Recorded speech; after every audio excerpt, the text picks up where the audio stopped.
Uhum. Vai lá, correntes barrocas, pode começar. O barroco há duas correntes em texto literário, o cultismo e o conceptismo. As duas procuram revelar o engenho e a agudeza no texto.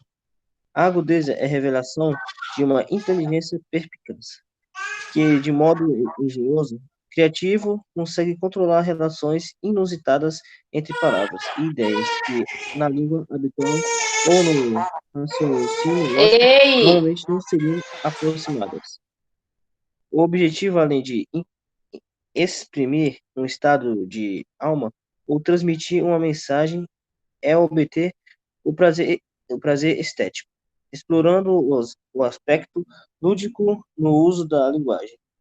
Na produção literária, no período, não é raro encontrar traços da estética cultista e da conceptista na produção de um mesmo autor ou dentro de um mesmo texto. O termo gongorismo e quevedismo remetem aos dois expoentes do ciclo de ouro da literatura espanhola, Luís de Góngora, 1561 a 1627, e Francisco de Quevedo, populosidade. Poetas rivais que inovaram a poesia de sua época, em direção opostas, mas complementares. Próximo. Tô exigente hoje, vou ler mais agora. Ok. Então, o que acontece? As correntes que a gente segue no barroco, né, o que é seguido de características é o cultismo, a gente fala por causa da religiosidade, né, e conceptismo, as concepções de cada coisa, né, o que as pessoas pensam e sentem sobre as coisas que acontecem na sociedade da época, tá?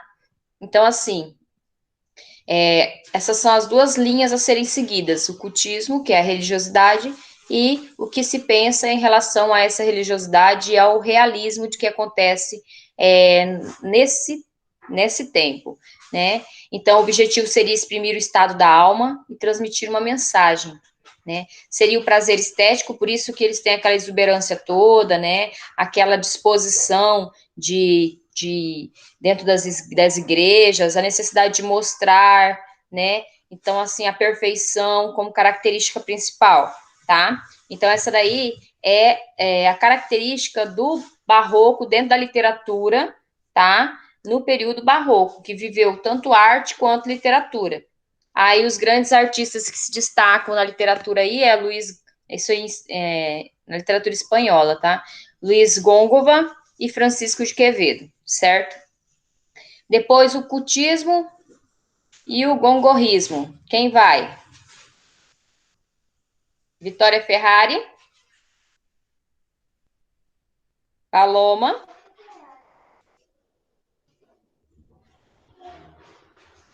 Vamos, gente, vocês demoram para ler, rola a aula. Eu acho que eles estão Leonardo. dormindo, peraí. Posso acordar eles? Não, Leonardo, lê aí.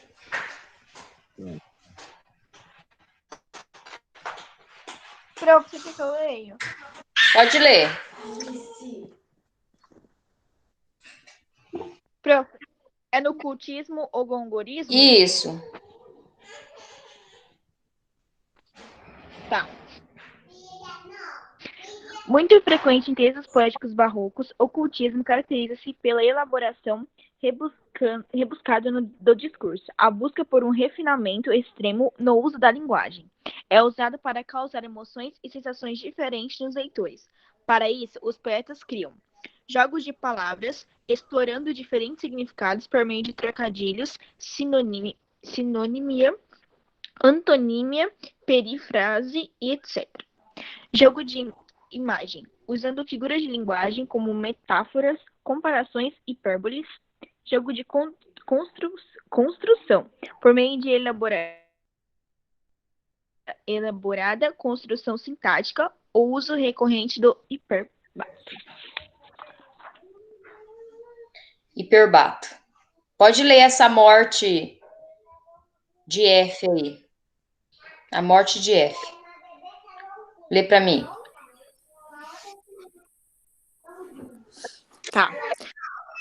Tá. F. Esse jasmim que Arminhos desacata, essa aurora que meu Deus, nácares aviva, essa fonte que, meu Deus, algum Isso. Fares, é isso? Deriva, essa rosa que purpuras desata, troca em cinza voraz, lustrosa prata, brota em prato Meu cruel, Deus. purpúrea viva, profana em turvo pés, prata nativa, muda em luto infeliz, terça escarlata, jasmim na alvura foi, na luz aurora, fonte na graça, rosa no atributo, essa heroica deidade, que em luz repousa. Porém, fora melhor que assim não fora, pois a ser cinza, pranto, barro e luto, nasceu jasmim, aurora, fonte, rosa.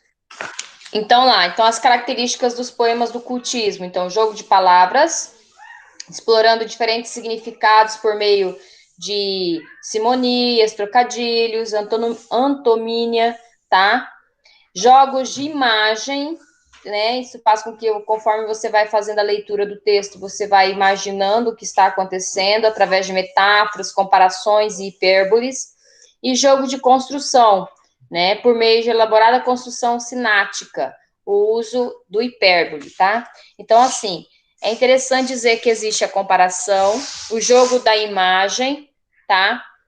E também existe, então, aquela questão de você ir formando as palavras para que mentalmente, né, as ideias e a inteligência do ser humano comece a contar a história, imaginar a história do que estaria acontecendo. Também não não são textos fáceis de serem lidos, tá? Porque eles usam palavras que trazem incógnitas, que você não consegue entender o que quer dizer. Por isso, sempre é bom ter um dicionário perto para poder entender as palavras, certo? Aí aqui a gente tem, né, o glossário, que é o significado aí das palavras. Arminhos, mamíferos carnívoros. Nácares, rosado, né, como se fosse chamar a cor de rosada. Alijófares, pérola miúda, gotas d'água com formato de pérola, gotas de orvalho, púrpuras, cores semelhantes ao roxo, piche, terça, pura, limpa, escarlata, vermelho vivo, escarlata eu já tinha ouvido falar, quando a gente brinca de stop, se usa muito essa cor, e às vezes a pessoa não aceita, mas é uma cor, tá? É um vermelho vivo. E deidade é divindade, né? Os santos, tá? Que eram muito expressados aí no barroco. Depois, lá em cima, nós temos o conceptismo e o quevedismo. Quem vai?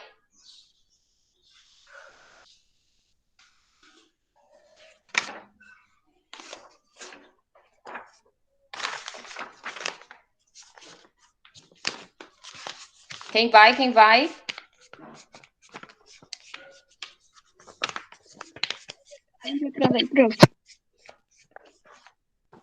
Página 8, conceptismo e quevedismo. Tá. Predominante em textos prosa, mas também presente na poesia, o conceptismo cria jogos com ideias e conceitos, desenvolvendo, por meio do raciocínio, agudezas que dão prazer à inteligência do leitor. Esses jogos racionais estão presentes em sermões do padre Antônio Vieira, como o que você observou na sessão para começar. Assim, em lugar de enfatizar o rebuscamento da construção linguística no conceptismo, tem lugar a valorização do conteúdo, a busca pela essência das ideias, visível na sutileza da argumentação lógica, repleta de paradoxos, silogismos e sofismas. Ok. Barroco no Brasil. Quer continuar? Pode ser. Vai lá. Já que você está com vontade de ler hoje.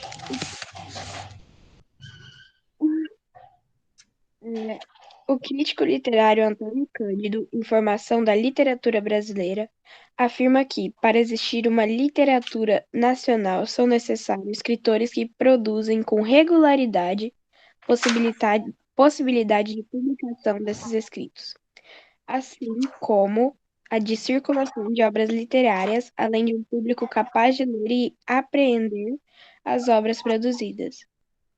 Durante o Barroco, ainda não havia no Brasil todos esses elementos. Não havia um sistema literário, mas alguns autores isolados, que viviam principalmente em Salvador e no Recife, teve a vida econômica da classe mais desenvolvida no Nordeste, alimentada pela produção e exportação de cana-de-açúcar. A vida cultural incipiente, contudo, não o impediu do florescimento de algumas das primeiras manifestações propriamente literárias escritas no território brasileiro. O marco do barroco brasileiro foi o poema épico Prosopopeia, de Bento Teixeira, publicado em 1601. Além desse autor, merecem destaque dois escritores que surgiram na Bahia, Padre Antônio Vieira e Geórgio de Matos. Então, ó, aqui sobre Barroco no Brasil, a gente nem vai ler muito, não, vamos só conversar. Então, Barroco no Brasil, tá? Ele vem trazer dois escritores muito famosos, que é Bento Teixeira e Padre Antônio Vieira. Só pelo nome a gente já sabe que retrata principalmente a religiosidade, tá? Então, a questão do Barroco as mesmas características do Barroco em outros países, então seria a exuberância, a gente tira por essa imagem aí, ó, de Nossa Senhora, da Igreja de São Francisco, em Salvador, na Bahia, né? Olha só, gente, a riqueza dessa estrutura, tá? Isso na arte. Então, na literatura, isso não deixou a desejar. Então, o Barroco, tanto na arte quanto na literatura, ele veio para expor todo um sentido de perfeição, tá? Tanto da forma de escrever, quanto na forma de pintar, né? Tanto nas esculturas, quanto nas cores. Essa exuberância e essa perfeição, ela ficou muito presente em todo o processo do Barroco, tá? Em todo o seu caminhar, né? Então, a gente percebe que tanto Bento Teixeira quanto Padre Antônio Vieira, eles retratavam, então, prosa e poesia, né? Os diálogos da grandeza da terra, tá? Do Brasil. Como era, então, acho que a Raíssa está quebrando o quarto dela. Acho que ela está achando que eu comprei material para reconstruir o quarto. Tanto na questão da religião, tá? Como eu falei para vocês, não trazia a religião como no papel espiritual, mas como realidade mesmo, se trabalhava muito mais a questão da exuberância, da mostragem, da perfeição, do que mesmo do espiritual, né? Da espiritualidade dentro da igreja. Essa espiritualidade a gente foi alcançar muito depois, tá? Porque nessa época, né, o Barroco ele não vinha retratar a questão, nossa, Deus, né, ele é o pai da humanidade, a gente deve respeitar, deve ter fé, deve amar. Não, nessa época, ele só vinha mostrar, então, a questão do luxo, tá, da riqueza que a Igreja Católica possuía, e isso queria ser mostrado, tá, para as pessoas. Então, esses dois são os dois grandes nomes aí, Bento Teixeira e Padre Antônio Vieira, tá?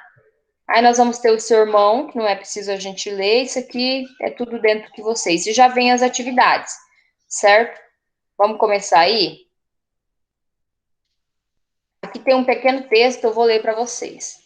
Não nego, nem quero dizer que o sermão não haja de ter variedade de discursos, mas esses hão de nascer todos na mesma matéria e continuar e acabar nela. Quereis ver tudo isto com os olhos? Ora, vede.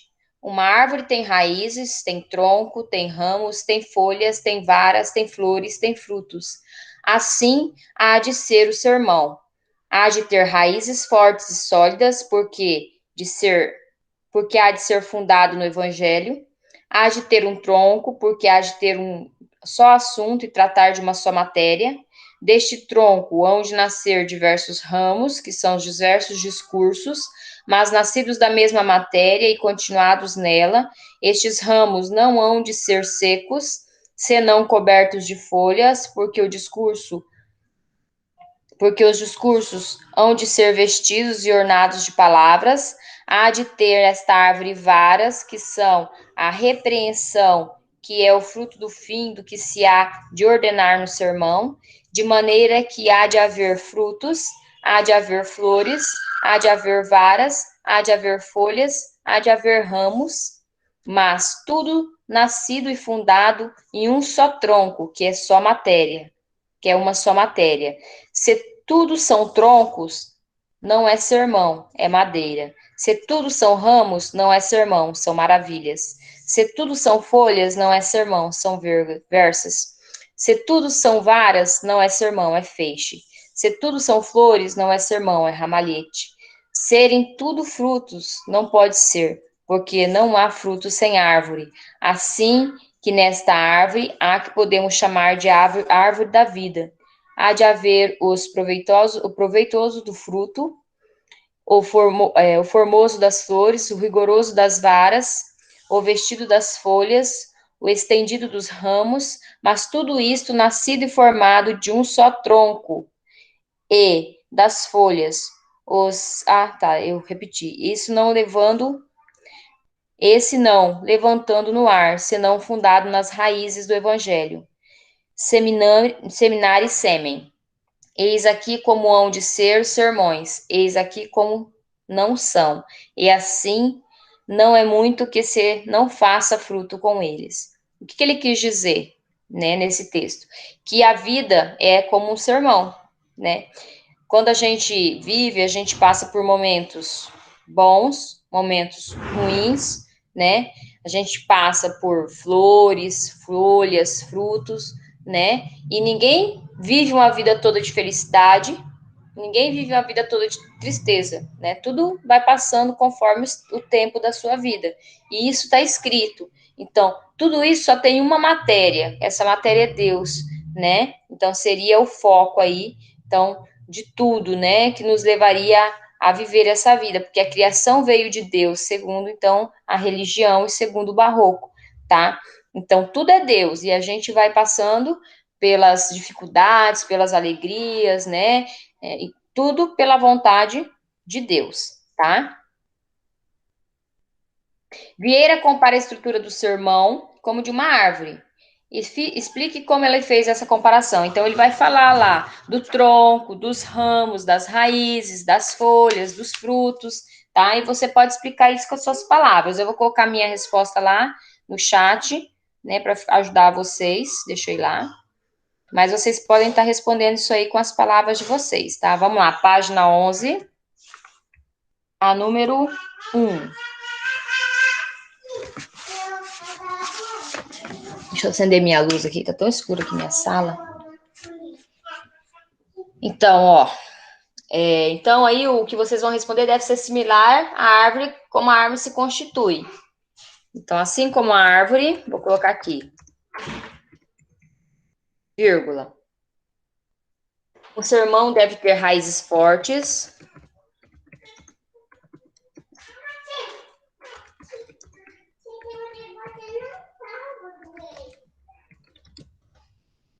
Raízes fortes. Tronco.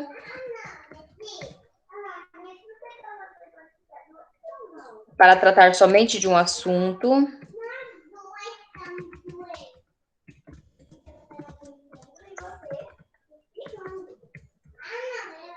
Ramos, que são os discursos nascidos da mesma matéria.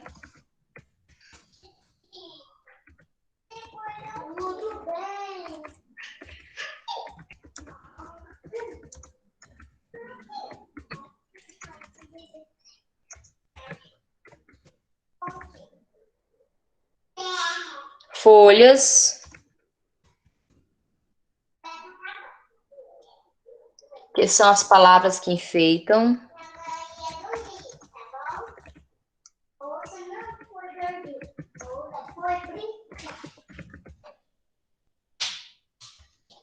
E flores. Aí tem as varas.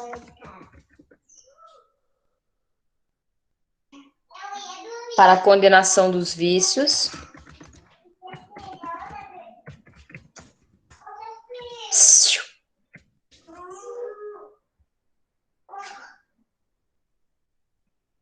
Flores, que representam as sentenças.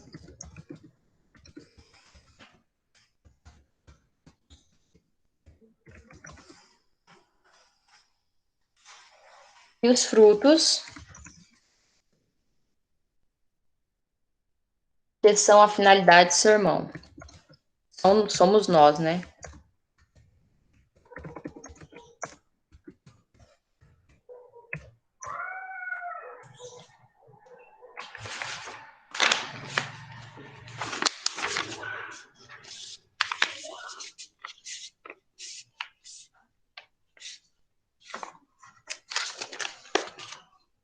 Aí depois, na outra página, nós temos mais 2 sermões para ler, ó. Eu vou deixar vocês ler para a gente poder... Só que isso aqui, ó...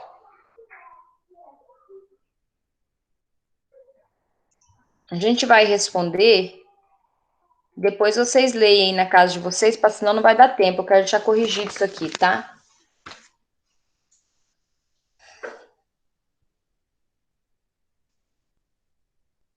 Então, página 13. É continuação desse que a gente leu ali, tá? Letra A.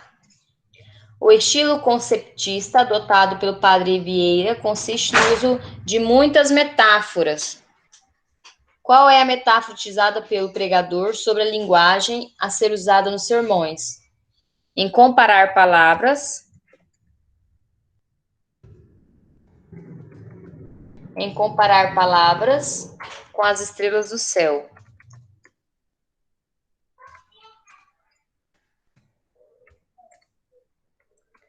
Letra B. Qual é o objetivo do uso dessas metáforas? Ilustrar o que está sendo dito.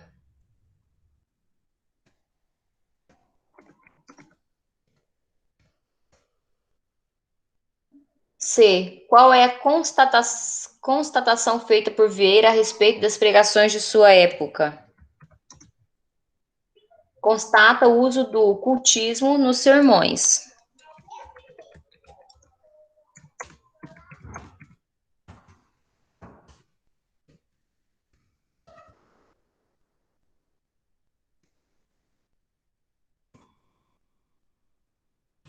Letra D. Levando em consideração o tema desse sermão, qual é a função da linguagem predominante nesse texto? Metalinguística.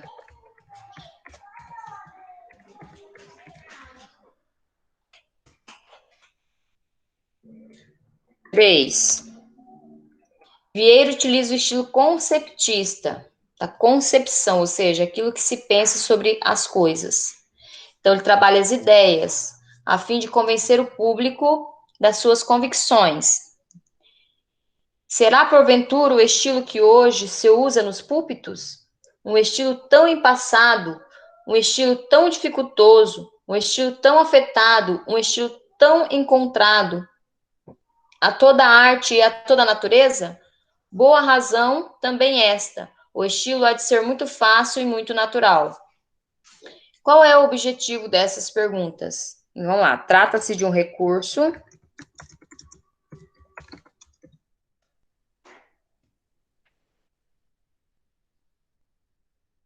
de persuasão, ou seja, de convencer os outros, a fim de adiantar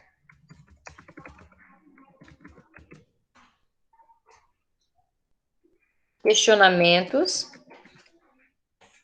Quer ali comprar uma coisa pra você comer? Não. Que possam surgir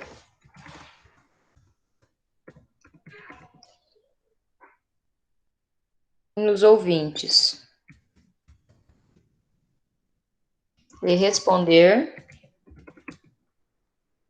a eles de acordo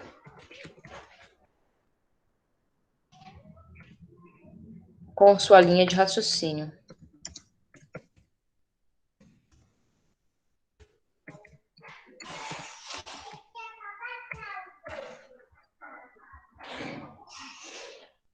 Letra B. Basta que não havemos de ver no sermão duas palavras em paz, todas hão de estar sempre em fronteira com o seu contrário, ou seja, uma contradizendo a outra? Não. Essas interrogativas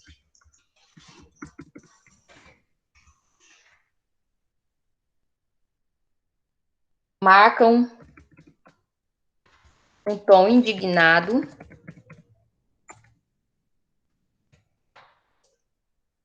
do orador diante do que considera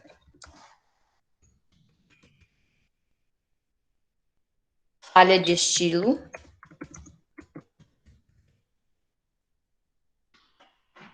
dos demais pregadores.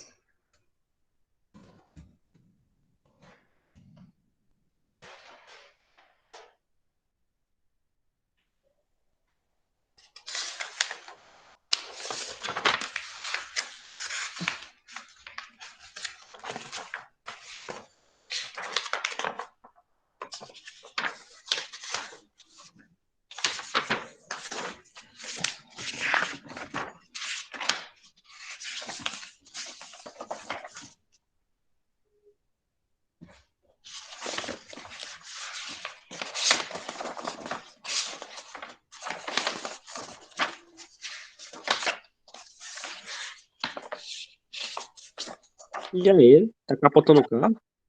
Hã? Esse capotamento aí? É a página da apostila, virando a apostila. Ah, tá. Coitada da postilão, com duas folhas, certeza.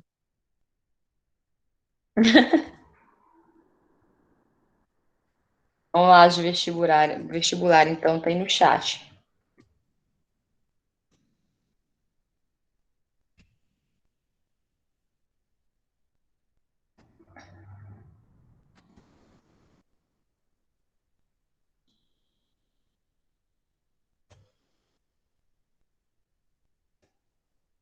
Então, 1B, 2B, 3C, 4C, 5B, 6B, 7A, 8B, 9E, 10E,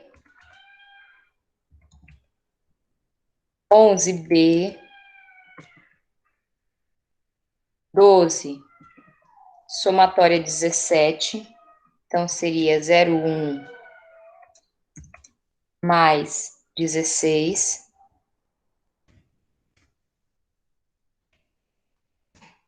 13E, 14B, 15A,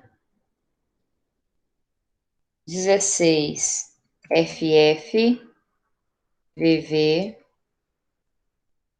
17 A, 18 D, 19 D e 20 E.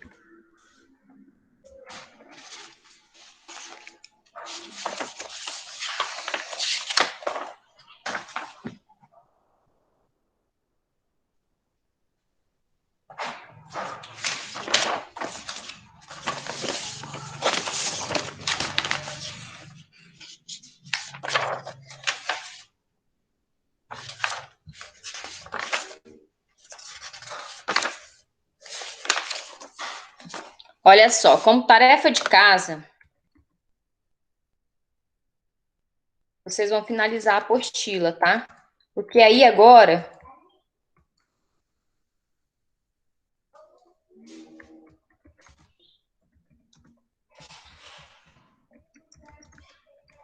o que ficou aí agora? Ficou falando só sobre Gregório de Matos, tá? Então, vocês vão ler, vai falar um pouquinho sobre a vida dele, quem foi ele, vai ter alguns poemas sobre ele, tá? e aí vai ter as atividades para responder. Então, é tranquilo. Eu entro essa semana ainda para a gente finalizar ela, tá?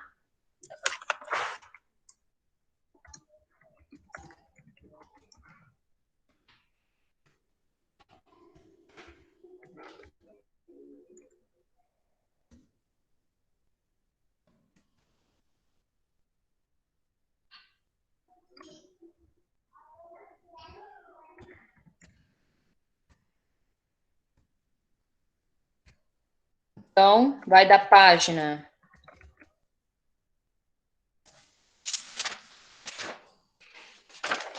22 até o final da apostila, que seria a página 30. Aí eu entro, que dia que a gente tem aula? De novo agora? Quarta? Na quarta, a gente tem aula de sociologia, mas aí eu entro, finalizo, corrijo isso daqui, daí a gente vai para sociologia.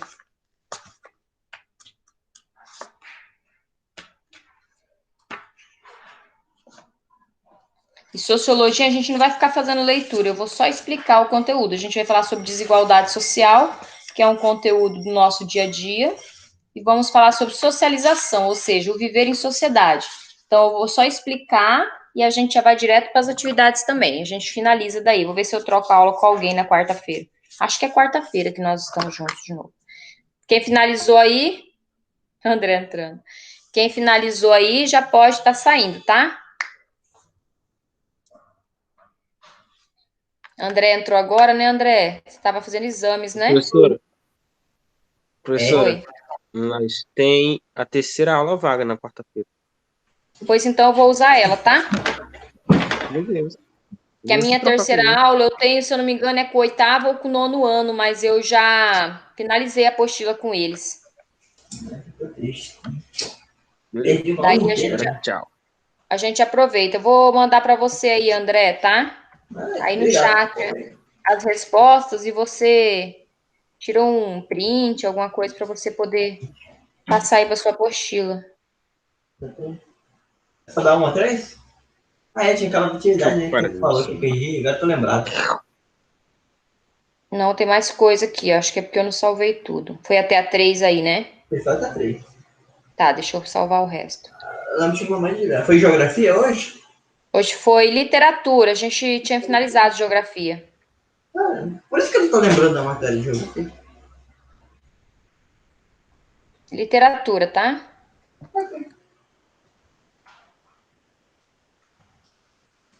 É mó cansadão, velho.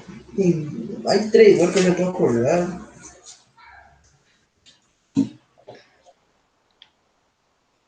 Obrigado. Aí, vê se você consegue pegar aí. Eu vou saindo já que eu tenho que entrar em outra sala, viu? Beijinho. Falou, tchau, professor. Tchau.